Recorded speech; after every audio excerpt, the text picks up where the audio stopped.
Hello बच्चों। आप सब कैसे हो? अरे अरे, मैं तो आप लोगों से गुड मॉर्निंग कहना भूल ही गया।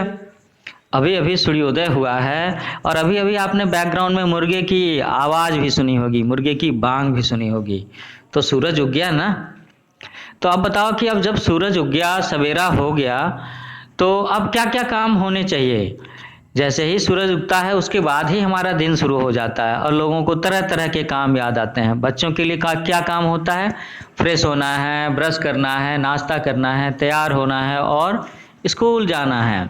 और बड़ों के लिए क्या काम होता है? महिलाएं तुरंत तुरंत बच्चों के लिए नाश्ता और घर के बड़े लोगों के लिए खाना बनाने में जुट जाती हैं।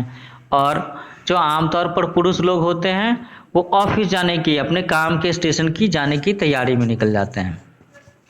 तो बच्चों, सूर्योदय हो चुका है और आज जो चैप्टर मैं डिस्कस करने जा रहा हूँ उसका नाम भी सूरज से मिलता जुलता है, सूरज से ही संबंधित है। इसका नाम है सूरज एक काम अनेक। मतलब हम लोग इसमें ये पढ़ेंगे कि ये जो सूरज है, ये जो सूरज तारा है जिससे हमें इतनी रोशनी मिलती है, ये हमारे कितने काम आता है, हमें क्या क्या फायदा होता है। वैसे तो एक लाइन में ये कहने को कहा जा सकता है कि सूरज के बिना दिन नहीं होगा और दिन नहीं होगा तो धरती पर जीवन रह पाएगा क्या? बहुत मुश्किल बात होगी, है ना। तो बच्चों, आज जो मैं चैप्टर डिस्कस करने जा रहा हूँ ये है चैप्टर नंबर 14, जिसका नाम है सूरज एक काम अनेक। और ये खास तौर पर ये चैप्टर उन बच्चों के लिए है जो 5th क्लास के स्टूडेंट हैं। और साथ ही साथ ये जो चैप्टर मैं डिस्कस कर रहा हूँ ये बिहार बोर्ड के बच्चों की जो किताब है पर्यावरण और हम, ईवीएस की किताब, भाग 3, उसका चैप्टर है ये। तो देखते हैं किताब में क्या लिखा है। इसमें लिखा है कि आज दीपावली के गांव, आज दीपावली नहीं, आज दीपाली के गांव खुट खुट में चहल पहल है। दीपाली नाम की एक बच्ची है। ग्राम पंचायत की ओर से गांव की गलियों के विभिन्न मोड़ों पर लोहे के खंभे गाड़े जा रहे हैं। लोहे की चादरों से चिपकी बड़ी बड़ी शीशे की पट्टिका खंभे पर लगाई जा रही है। उसी से बल्बों को भी जोड़ा गया है। लोग आपस में बातचीत कर रहे हैं कि अब रात के अंधेरे में बिना बिजली के भी गलियों में रोशनी होगी। तो रात में बिना बिजली के भी गलियों में रोशनी कैसे होगी? रात में सूरज तो चमकता नहीं और चांद की रोशनी या तारों की रोशनी इतनी काफ़ी होगी नहीं। तो फिर ये जो खंभे लगाए जा रहे हैं जिसमें बिजली के बल्ब लगे हैं, इससे रोशनी कैसे आएगी? और इसमें बिजली के तार भी नहीं जुड़े हैं। तो बच्चों, ये सोलर एनर्जी की बात हो रही है, सोलर पैनल की बात हो रही है। ये जो खंभे लगाए जा रहे हैं इस सब में जो चौड़ी चौड़ी पट्टी है जिसमें शीशे जैसी पट्टियां लगी हैं, वो एक्चुअली में सोलर पैनल है और इससे इसकी बैटरी चार्ज हुआ करेगी, इस लाइट की, इस बल्ब की। और शाम के समय में कोई बंदा इसे स्विच ऑन कर देगा या इसमें ऑटोमेटिक स्विच का ऑप्शन भी हो सकता है जिसके जरिए ये रात में बल्ब जला करेंगे और गलियों में रोशनी होगी। ठीक है। अच्छा, तो अब आप एक बार जरा सोच करके बताइए। वैसे तो मैंने थोड़ा सा आंसर बता ही दिया कि खंभों पर लगाई जाने वाली पट्टिका से क्या होने वाला है। दूसरा सवाल कि ऐसा किस प्रकार हो सकता है कि इस पट्टिका में, इस बल्ब में बिजली का तार ना लगा हुआ हो और ये रात में इसमें से रोशनी भी आएगी, ये जलेगी भी। बिना बिजली के रोशनी कैसे हो सकती है? फिर भी थोड़ा सा सोच करके देखिए, है ना। तो देखते हैं इस स्टोरी में, इस चैप्टर में आगे क्या है। दीपाली दौड़ती हुई अपने बाबूजी के पास गई और पूछा कि खंभे पर क्या लग रहा है। बाबूजी ने बताया कि जो पट्टिका लग रही है उन्हें सौर पट्टिका कहा जाता है। और बच्चों, मैं तुम्हें बताना चाहता हूं कि इसे इंग्लिश में सोलर पैनल कहते हैं। तो घर पहुंचकर बाबूजी को सौर कुकर के बारे में बताया। बाबूजी, क्यों न हमारे घर में भी ऐसा कुकर लाया जाए। ओहो, ये तो लाइन आगे की हो गई। तो अभी दीपाली और बाबूजी की बातें हो रही है सौर पट्टिका के बारे में। तो दीपाली पूछती है अपने पिताजी से कि ये सौर पट्टिका क्या होती है, ये सोलर पैनल क्या होता है। तो बाबूजी उससे कहते हैं कि यह तो ठीक से मुझे भी नहीं पता, लेकिन इस पर दिन में सूरज की रोशनी पड़ती है तो रात को इससे लगा हुआ बल्ब जल उठता है। तो दीपाली बोलती है कि दिन में सूरज हमारे कितने काम आता है और अब तो ये रात को भी काम आएगा। अरे वाह, ये तो बड़ी मजेदार बात हो गई। तो बच्चों आपको अपनी कॉपी में नोट करना है कि दिन में सूरज हमारे किस किस काम आता है। और दूसरा सवाल कि दिन में सूरज के प्रकाश की रोशनी रहती है, रात को रोशनी किस किस तरह से होती है, अपने दोस्तों से चर्चा करके सूची बनाइए। तो क्या लिस्ट बनानी है आपको कि रात में हमें रोशनी कैसे मिलती है। ठीक है।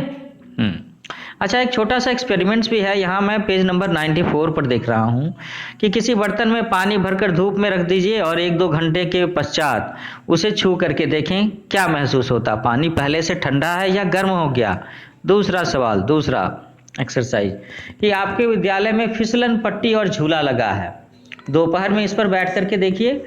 वो जो आपके स्कूल में खेल के मैदान में झूला लगा है और वो फिसलने वाली जो सीमेंट की पट्टी होती है, क्या होगा, ये ठंडा हो जाता है धूप की वजह से या गर्म हो जाता है।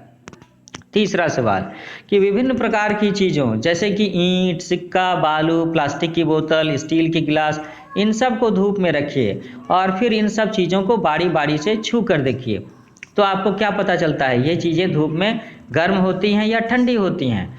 तो बच्चों इसके इन सारी चीज़ों के गर्म होने या ठंडा होने से एक और बात का पता आप सबको चलेगा कि कौन कौन सी चीज़ें हैं जो धूप की वजह से गर्म होती हैं और इसमें कौन कौन सी चीज़ें हैं जो टेम्परेचर की कंडक्टर हैं, ताप की सुचालक हैं। ताप की सुचालक और कुचालकता के बारे में आगे हम लोग फिर से पढ़ेंगे, लेकिन एक छोटा सा एक्सपीरियंस आपको अभी अभी हो जाएगा।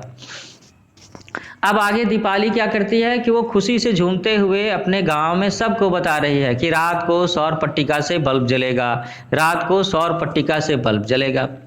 तभी हबीब चाचा ने उसे बुलाया और अपने घर की छत पर ले गए। अब उन्होंने छत पर क्या दिखाया उसे, उन्होंने दिखाया कि छत पर एक चौकोर डिब्बा रखा हुआ था जो अंदर से काला था और उसके ढक्कन पर शीशा लगा हुआ था और शीशे से प्रकाश डिब्बे के काले हिस्से की तरफ में पड़ रहा था। भला यह क्या है, दीपाली ने पूछा। तो हबीब चाचा कहते हैं कि यह एक सौर कुकर है। इससे हमारे घर में रोज दाल चावल बनता है। सूर्य के ताप से इसमें खाना पक जाता है। दीपाली बोलती है कि पर यहाँ तो सूर्य का प्रकाश ही पड़ रहा है। तो हबीब चाचा बोलते हैं कि सूर्य का प्रकाश तो है ही, मगर ताप से ही तो खाना बनेगा, है ना। तो बच्चों एक बार आप सब अपने मन में सोच करके देखो कि ये सोलर कुकर कैसे काम करता है। और अगर आपके आसपास में अड़ोस पड़ोस में किसी दोस्त के या किसी संबंधी के यहाँ सोलर कुकर अवेलेबल है तो आपको उसके पास जा करके देखना चाहिए कि आखिर ये सचमुच कैसे काम करता है। मैं बस एक हिंट दे रहा हूँ आपको कि इसमें भी जो खाना बनता है उसके पीछे सूरज ही है, वही सूरज जो दिन में हमारे यहाँ चमकता है। तो अब आप लोगों ने क्या देखा कि सूरज एक काम अनेक, यहाँ पर हम लोग सूरज का दूसरा काम देख रहे हैं। तो बच्चों आपको बताना है कि सूरज का प्रकाश हमारे क्या काम आता है और सूरज का ताप, सूरज की किरणों से, सूरज के प्रकाश से जो हमें गर्मी मिलती है वो हमारे क्या क्या काम आता है। तो सूरज के ताप और प्रकाश में तो बहुत शक्ति है ना चाचा जी, दीपाली ने हबीब चाचा जी से पूछा। तो उन्होंने कहा कि हाँ बेटा, सूरज की इसी शक्ति को हम कई तरीके से प्रयोग में लाते हैं। इसे सौर ऊर्जा कहते हैं, इसे सोलर एनर्जी कहते हैं। अब दीपाली को एक नया शब्द मिल गया, ऊर्जा। So what do you mean by ऊर्जा। ऊर्जा को अंग्रेजी में क्या बोलते हैं हम लोग, इसे बोलते हैं एनर्जी, ENERGY। तो सूरज की ताप ऊर्जा, सोलर हीट एनर्जी, और सूरज की प्रकाश ऊर्जा, सोलर लाइट एनर्जी। तो दीपाली अब अपने मन में बोल रही है ऊर्जा, सूरज की ताप ऊर्जा, सूरज की प्रकाश ऊर्जा, और ये बोलते बोलते वह अपने घर की तरफ में जा रही है। अब वो घर पहुंचकर अपने पिताजी को सोलर कुकर के बारे में, सौर कुकर के बारे में उसने बताया। फिर उसके पिताजी ने पूछा कि क्यों ना हमारे घर में भी ऐसा कुकर लाया जाए। बिल्कुल लाना चाहिए। हाँ, आखिर ये तो ऐसी चीज़ है ना कि दिन में अगर सूरज तेजी से चमक रहा है तो क्यों ना उसकी ऊर्जा का इस्तेमाल करके घर का खाना पका लिया जाए। तो दीपाली ने सौर कुकर के बारे में क्या बताया होगा, आप भी सोच करके कम से कम 4-5 बातें नोट कीजिए, है ना। अब आगे देखते हैं। दीपाली ने हबीब चाचा के यहाँ देखा था कि सौर कुकर की जो दीवारें हैं और जो पेंदी है वो काले रंग से पुती हुई है। इसका ऊपरी ढक्कन पारदर्शी कांच का होता है। पारदर्शी को क्या बोलते हैं, ट्रांसपेरेंट ग्लास। उसमें लगा दर्पण प्रकाश की किरणों को अंदर रखी खाने की चीज़ों पर डालता है और इससे अंदर रखे एल्युमिनियम के डिब्बों में रखा खाना पक जाता है। उसे समझ में नहीं आ रहा था कि दीवारों और पेंदी को काला क्यों किया हुआ है। तो यहाँ पर मैं एक छोटा सा हिंट देना चाहूँगा बच्चों कि जब कभी मई जून का महीना हो तो आप एक छोटा सा प्रयोग अपने साथ भी कर सकते हो। वो क्या करना है, आप एक बार सफ़ेद रंग की शर्ट पहन करके बाहर निकलो, 10 मिनट के बाद वापस कमरे में आ जाओ, और दूसरी बार आपके पास में अगर काले रंग के कपड़े हैं तो उसकी शर्ट पहन करके बाहर जाओ और फिर 10 मिनट के बाद बाहर जाओ, और फिर आप खुद ही समझ जाओगे कि ये जो सोलर कुकर है इसकी दीवारें और इसका जो पेंदी है वो काले रंग से क्यों पुता हुआ है। अब हम लोग कुछ और भी छोटे छोटे एक्सपेरिमेंट्स कर सकते हैं जो मैं आपको बता रहा हूँ, आप मौका निकाल करके इसे करके देखें, है ना।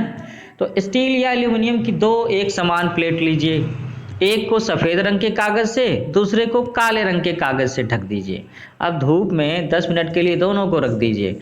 10 मिनट के बाद देखिए कि कौन सी प्लेट ज़्यादा गर्म हुई। सफ़ेद कागज़ की जगह और भी रंग के कागज़ लेकर के प्रयोग को दोहराइए। अब आपको बताना है कि किस रंग के कागज़ से ढकने पर प्लेट सबसे ज़्यादा गर्म होती है। सौर कुकर की दीवारें और पेंदी को काला रंग क्यों किया जाता है ना। एक छोटी सी बात यहाँ पर पीले कलर की पट्टी में लिखी है, ये भी मैं बताना चाहूँगा कि सौर ऊर्जा से छोटी बड़ी बैटरियाँ चार्ज की जाती हैं, मोटर गाड़ियाँ चलाई जा रही हैं, कृत्रिम उपग्रह में भी ऊर्जा प्राप्त करने के लिए उसका उपयोग किया जाता है। कृत्रिम उपग्रह का मतलब क्या है, चांद हमारा नेचुरल सैटेलाइट है ना, वो प्राकृतिक उपग्रह है, और आकाश में जो तरह तरह के बहुत सारे सैटेलाइट्स हम लोगों ने छोड़े हुए हैं, अमेरिका ने छोड़े, चीन ने छोड़े, हर देशों के बहुत सारे देशों के सैटेलाइट हैं। उसी सैटेलाइट की वजह से मैं और आप टेलीफोन पर बातें कर पाते हैं, दूरदर्शन का प्रोग्राम देख पाते हैं, जीपीएस का काम होता है। तो ये जो आकाश में सैटेलाइट्स जो धरती के चारों ओर चक्कर लगाते रहते हैं, इन्हें एनर्जी कहाँ से मिलती है, इन्हें भी सोलर एनर्जी ही मिलती है, वही चलाती है। और आजकल के समय में तो लोग अपने घरों पर भी सोलर पैनल लगा रहे हैं घर की बिजली के लिए। एक टेस्ला नाम की कंपनी है, वो सोलर पैनल से चलने वाली कारें भी बना रही हैं। मैंने सुना है एक हवाई जहाज़ भी बन गया है, और बिल्कुल बन सकता है ना। तो अब तो सरकार इस पर रेलगाड़ी चलाने पर भी विचार कर रही है। तो आप बच्चों को फिर से कुछ बातें बतानी हैं कि क्या ये ऊर्जा के स्रोत कभी समाप्त हो सकते हैं या नहीं। हम लोगों के पास में जो जो ऊर्जा के स्रोत हैं उसे हम दो तरह की कैटेगरी में बांट सकते हैं, एक जो खत्म हो सकता है, दूसरा जो नहीं खत्म हो सकता है। सौर ऊर्जा का इस्तेमाल करने से हमें क्या क्या लाभ है, और सौर उपकरणों का उपयोग किन दिनों में नहीं हो सकता है और क्यों नहीं हो सकता।